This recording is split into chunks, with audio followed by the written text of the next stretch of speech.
కేసీఆర్ గారికి పొలం బాట పట్టాలని విపక్షంలోకి వచ్చినాక కానీ అర్థం కాలేదు. ఇది రాజకీయాల కోసమే పొలం బాట తప్పితే జనం బాట మరిచిన కేసీఆర్ గారికి ఇంకా ప్రజల ఎజెండా ఏందో తెలియని పరిస్థితిలో ఉన్నాడు. 3 నెలలకే రాజకీయాల్లో పతనమవుతున్నామని తెలిసిన తర్వాత ఈరోజు తన జనంలో కనపడడం అనేది చాలా విచిత్రంగా ఉంది. 10 ఏళ్ల క్రితం మర్చిపోయిన జనం రాజకీయాల కోసం ఇప్పుడు అవసరం వచ్చిండ్రు. రైతులు అరగోస పెట్టి ఆత్మహత్యలు చేసుకున్నా కూడా ఎప్పుడు పట్టించుకొని కేసీఆర్ ఎన్నికల్లో ఓడిపోగానే నల్గొండ అని వరంగల్ అని ఎక్కడెక్కడో తిరిగే పరిస్థితి వచ్చింది. ఇదే అధికారంలో ఉన్నప్పుడు రైతుల గోస వినుంటే ఆయనకి గోస పట్టేది కాదు.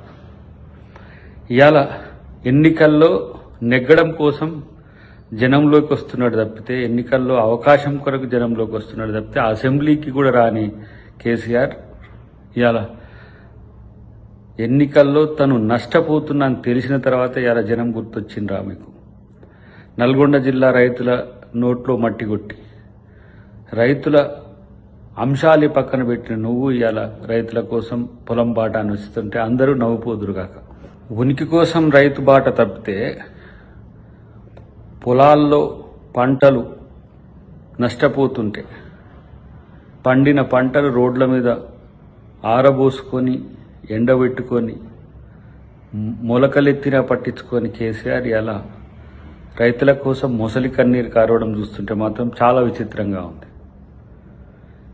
ఇలా రైతు పంట కొనకపోతే ఏ విధంగా రైతు నష్టపోయిండో కనీసం తెలియదు.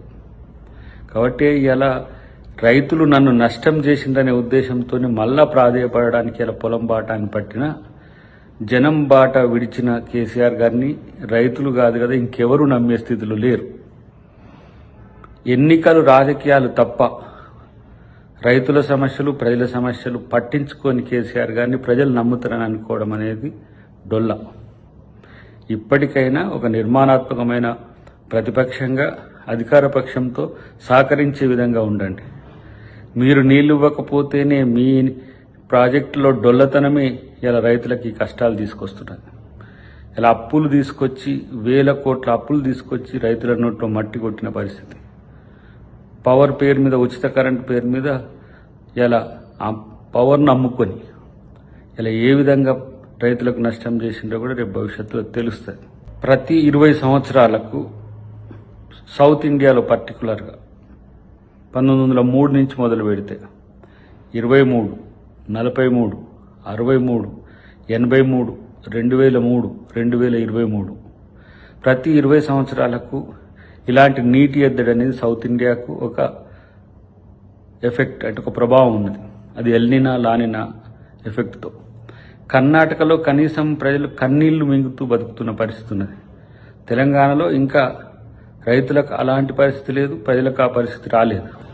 అయినా కూడా ఈరోజు గగ్గోలు పెడుతున్న కేసీఆర్ను చూస్తే నవ్విపోదురుగాక. కట్టిన కాళేశ్వరం శనేశ్వరం అయింది, లక్షల కోట్ల రూపాయలు ప్రజాధనం దుర్వినియోగమైంది. ఇలా వాటితోనే రాజకీయాలు చేసుకోవడానికి తెలంగాణ అస్తిత్వాన్ని వదిలిపెట్టి ఇలా భారత రాష్ట్ర సమితి అని ఎప్పుడైతే తను రాజకీయాల కోసం తెలంగాణను వదిలేసి వెళ్ళిపోయిండో అప్పుడే ప్రజలు తను పట్టించుకోవడం మర్చిపోయిండ్రు. ఇప్పుడు ఎన్ని రైతుల కోసం మొసలి కన్నీళ్లు కార్చినా ఎవరూ పట్టించుకోరనే అంశాన్ని గుర్తుంచుకుంటే మంచిది. రైతులను ప్రజలను ఆదుకునే బాధ్యత ముఖ్యమంత్రి రేవంత్ రెడ్డి గారు చాలా సీరియస్గా తీసుకుంటున్నారు. వాటికి సంబంధించిన అంశంలో అధికారులకు సరైన సూచనలు ఇవ్వడం జరిగింది. కాబట్టి మీరేం బాధపడాల్సిన అవసరం లేదని ఇలా టీఆర్ఎస్కు లేదంటే బీఆర్ఎస్కు ఒక హితవు.